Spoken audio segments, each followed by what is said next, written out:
여러분! 아직도 1타 직원이 되려 하는 G시스터즈의 G1, G2입니다. 오늘은 저희 둘이 아니죠. 사실 지블리 여러분이 저희를 보려고 유튜브에 지수쿠를 검색하진 않잖아요. 그래서 오늘은 아주 특별한 게스트 한 분을 모셨습니다. 이분은 정말 섭외하기 힘들었어요. 일단 이분으로 말씀드릴 것 같으면 지수쿨의 이름, 간판, 지수쿨의 포근한 이 남자, 이 구역의 교육학 넘버1은 나영. G시스터즈의 쿨한 TV 첫 번째 게스트 구평의 교수님을 소개합니다. 안녕하세요. 반갑습니다. 수업 말고 카메라 앞에 직원들과 서보시는 건 처음이실 텐데 어떠신가요? 좋습니다. 새로운 느낌이랄까? 네, 저희는 떨리네요. 저희가 지블리 여러분들이 궁금해하는 질문 몇 가지를 가지고 와봤습니다. 가끔 질문이 난해하거나 까다로울 수 있습니다. 질문을 받아들일 준비가 되셨나요? 쉬운 질문을 해요. 어려운 질문은 no. 알겠습니다. 네. 구평대입니다. 키 181cm. 나이는 첫 번째 질문이에요. 아이디 구블리 하트 뿅뿅님이 주신 질문이고요. 요즘 교수님 올해 완벽 적중했다는 소문이 자자하던데 올해 교육학 출제 경향은 어땠는지 그리고 앞으로 어떤 준비를 하면 좋을까요? 라고 질문을 해주셨어요. 좋은 질문입니다. 2020년 시험, 2021년 시험은 기존의 교육학 논술 시험에서 보다는 변화가 많이 되었다고 보실 수가 있습니다. 예전에는 지식과 이해를 묻는 단순한 논술이었다라고 이야기를 하면은 2020년부터는 사실 본격적인 논술 시험에 들어섰다라고 보시면 됩니다. 다시 말씀드리면 추론 문제가 많아진 겁니다. 예를 들어서 학교 문화를 개선하는 방법을 적어라. 학교에 잡무를 줄일 수 있는 방법을 학교 차원에서 두 가지의 예를 들어라. 또는 학교 교육 과정에서 고려해야 할 교사들의 특성이나 학교나 학생들의 특성에 대해서 논하라. 이런 식으로. 단순하게 어떤 지식이나 이해를 묻는 시험에서 한 단계 발전을 해서 교사들의 생각과 교사들의 사고방식과 학교 현장에서 지식과 이해가 어떻게 적용되느냐는 것을 묻는 시험의 형태로 바뀌었습니다. 그러니까 단순하게 공부를 하시면 고득점을 얻기가 어렵다는 거죠. 그렇다고 해서 지식과 이해의 문제가 안 나온 건 아닙니다. 하지만 그런 정도는 다 누구나 맞출 수 있는 기본적인 문제라고 보시면 되고 점수의 격차는 추론 문제를 여러분들이 얼마나 잘 풀어나가시느냐가 핵심적인 변화라고 볼 수가 있습니다. 단순 암기 문제는 아니네요. 그렇죠. 그렇다면 다가올 2022학년도의 적중률은 어떨지 예상해 보신다면요? 객관식 문제든 주관식 문제든지 간에 출제하는 교수님들의 사고방식에 제 사고방식을 맞추는 것이 중요하다고 봅니다. 그래서 교재도 많이 보고 그다음에 논문도 많이 보고 그다음에 교수님들이 쓰는 칼럼도 많이 보면서 이분들이 도대체 어떤 생각을 가지고 계시느냐 여기에 많은 초점을 맞추기 때문에 아마 적중률은 높다고 볼 수가 있을 것 같습니다. 플레이? 자, 두 번째 질문이에요. 아이디 아롱님이 주신 질문이고요. 2021년에 교육학 강의 커리큘럼에 대해서 알고 싶습니다. 드디어 구평의 쌤을 만날 수 있는 건가요? 라며 두근설렘하다는 질문이었네요. 교육학 1년 커리큘럼은 대다수가 비슷합니다. 1, 2월 달에는 기본 이론과 심화, 그 다음에 3월 달에서부터 6월 달까지는 기출문제 풀이와 이론 정리와 핵심 정리들, 7, 8월 달에는 영역별 모의고사, 9월에서부터 11월 시험 치기 전까지는 동형 모의고사를 실시합니다. 그런데 아까 말씀드렸다시피 시험의 변화가 추론적인 변화가 나오기 때문에 이거를 우리가 모의고사 때 잠깐 이 추론 문제를 다루면 적중할 수 있지 않겠나 이런 착각들을 할 수가 있거든요. 그런데 이거는 이론 과정을 하면서 추론 문제를 다루어야 됩니다. 왜냐하면 지식과 이해에 대한 학습을 하고 난 다음에 이걸 우리가 학교 현장에 어떻게 적용할 것인가라는 생각을 꾸준하게 기본 이론에서부터 가져줘야만이 여러분들이 실제 시험에서 잘 맞출 수 있습니다. 이게 예전에는 1, 2월 달 강의 같은 경우도 8주 하면 거의 끝나거든요. 그래서 저도 이제 강의 계획표에는 8주라고 되어 있습니다. 그런데 한 10주 정도 갑니다.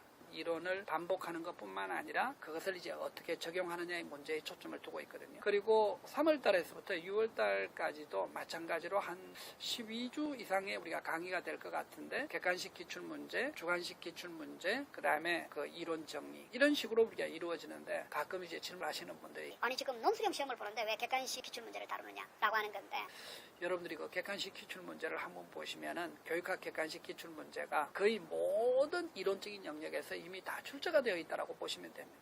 그래서 객관식 기출 문제의 출제 범위를 벗어나는 일들은 사실은 많지 않아서 여러분들이 이제 시험의 범위도 파악하고 어떤 문제가 어떻게 출제가 되었냐는 것을 알면은 좀 더 이제 이론을 심화시킬 수 있지 않을까 이렇게 이제 생각을 하는 거죠. 그리고 7, 8월 달은 동형은 아니고요. 영역별 문제를 다루는 건데 기본 문제 여기도 마찬가지로 추론 문제를 서서히 이제 워밍업을 해나가는 단계라고 보시면 됩니다.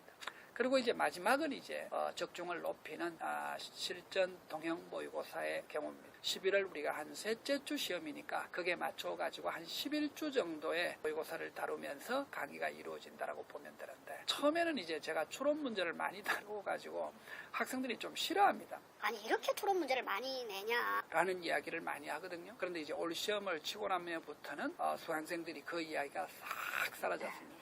이렇게 많이 나올 거라고는 생각을 하지 않았다는 거죠. 제가 이 말씀을 이제 드리는 이유가 채점자들이 이미 훈련이 잘 되었다는 거예요. 현직 교사들을 교육과정 평가원에서 채점자로 쓰고 현직 교사들이 이제는 훈련이 충분히 되어가지고 추론 문제를 적절하게 판단해서 채점할 수 있는 핵심 멤버들이 갖추어졌다고 보시면 됩니다. 그래서 단순한 어떤 지식을 내어가지고 그런 것을 우리가 측정하는 것보다는 추론 문제를 다루면서 교사들의 생각과 사고를 높이려고 한다. 이게 교육과정 평가원 출제 기간의 생각이라고 보시면 됩니다. 맞다. 91월에 모의고사반 마지막 강의에 요약 정리본을 주시잖아요. 그게 지불리 여러분이 정말 도움이 많이 된다는 의견들이 있더라고요. 워낙 이제 수강생분들이 좋아를 해서 제가 보통 이제 시험 이제 9, 10월 달이나 7, 8월 달에 전부 이제 마인드맵이라는 교재로 요약을 해 나가는데 그 이제 마지막 한 2주 정도 남겨놓고 또 다른 제가 요약을 주면은 너무들 좋아하세요. 그래서 그거를 주고 있습니다. 얼마나 좋게요? 이게 놓치지 마시고요. 수업 들으시면서 교수님 밥 사주세요. 달고나 커피 사주세요. 하시면은 다 주실 거예요. 좀 곤란합니다. 자, 여러분 잘 보고 계신가요? 지금 졸고 계신 거 아니시겠죠? 마지막 질문이에요. 구연 꼭장님이 주신 질문이고요. 구독자 교재 이벤트가 있던데 교재 새로 출간되는 건가요? 올해 교재에 대해서 알고 싶어요. 구연 뽀짝한 표정으로 대답 부탁드립니다. 이론서가 있고요. 그 다음에 이제 서브노트가 있고 마인드맵이 있는데 이제 세 권이 가장 이제 주축입니다. 그래서 이론서를 서브노트가 좀 요약을 하고 그 요약된 것을 다시 한번 정리를 해 나가는 것이 마인드맵 교재라는 겁니다. 그래서 이 세 권 교재를 다루는데 사실은 시험에 어떤 지식적인 변동이 많지 않기 때문에 매년 개정을 합니다. 올해도 개정을 했고요. 하고 있는 것도 있습니다. 제가 이제 좀 필요한 부분을 조금 소소하게 엮고 뭐 이러는 것이기 때문에 책이 발간될 때마다 추가되는 부분이나 변경되는 부분들을 다음 카페에다가 실어놓고 있기 때문에 예전 책을 그대로 사용을 하셔도 큰 문제는 없다라고 하는 거고요. 강의 시간에는 사용을 하지 않습니다만은 제가 이제 상당히 좋아하는 교재 중에 하나가 마인드맵과 같은 서브노트와 같은 교재를 이렇게 이제 암기 카드로 만든 겁니다. 암기 카드는 여러분들이 이제 가지고 다니시면서 또는 책상 위에 놓고 앞에는 문제, 뒤에는 해설 이렇게 되어 있습니다. 올해는 같이 나올 예정이 암기 박스라는 것을 제가 하나 만들어 가지고 박스에다가 이렇게 놓고 외우면 뒤쪽으로 못 외우면 앞쪽으로 이렇게 해서 여러분들이 하루에 한 10개나 5개씩 꾸준하게 암기를 하실 수 있도록 만들어 놓은 교재라고 보시면 됩니다. 수업 중에는 사용을 하지 않습니다. 여러분들이 여러 가지로 아마 유용하지 않을까 이렇게 볼 수 있겠고 요거는 이미 작년 거는 품절이 되었습니다. 품절이 돼서 올해 다시 개정을 해서 낼 예정입니다. 그럼 구독자분들은 잉크가 막 마른 따끈따끈한 신간을 받아보실 수 있는 거네요? 그렇죠.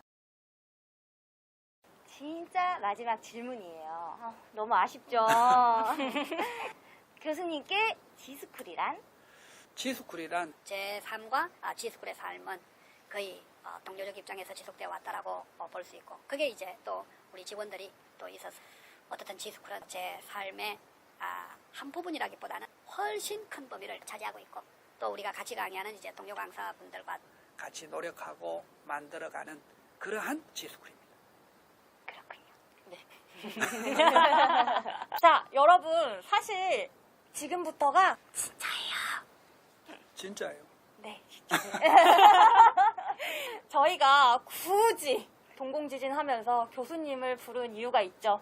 자, 교수님 이벤트 하나 진행해 주시죠. 여러분들이 여기에서 이벤트에 당첨되시면 제가 아까 말씀드렸던 암기 카드를 그 암기 박스와 함께 택배비도 지스쿨에서 부담해가지고 보내드리도록 하겠습니다. 이렇게 오늘 출연해 주셔서 너무 감사드립니다. 저도 감사합니다. 꼭 만나고 싶다 하시는 게스트분들 댓글로 많이 남겨주시고 지스쿨에 궁금한 점 댓글로 많이 남겨주시면 감사하겠습니다. 감사합니다. 감사합니다. 구독, 좋아요. 좋습니다.